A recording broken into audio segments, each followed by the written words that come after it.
insulta, sir, pag nagbibigay ka ng kalaban na hindi ko kilala. Binigyan lang ako ng pangalan, no? Sinagtala. O di ba parang tanga? Paano kung nagsulat ako para sa lalaki tas si Sinagtala, FEMC pala? De, ganyan pag hitman ka. Pangalan lang ng biktima. Target lang kailangan at pangalan lang kinumbida.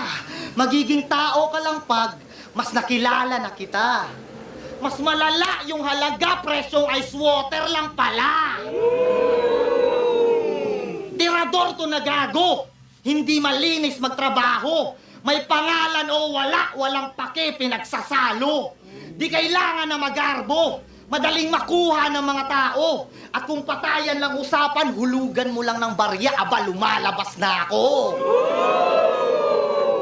Parang madara humataw, babagsak tong bulalakaw. At kasama sa pagpanaw mga buitre tsaka langaw. Kung gusto mo na makita yung galing ko mangibabaw, pagbagsak ng Sinagtala, isunod mo Haring Manggi.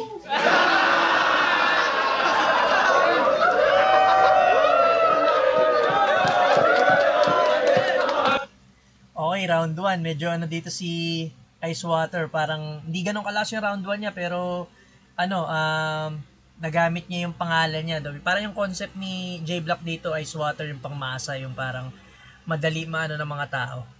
Ganun yung concept niya. Tapos maganda rin yung huli niyang 8 lines, yung Madara, babagsak yung bulalakaw. Si Madara sa Naruto yun.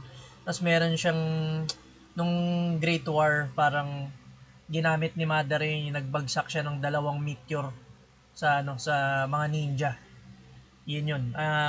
And then may pasimpleng patama rin kay Apex, no, Haring Araw, pero binali niya yung rhyme sa dulo, Haring Manggi.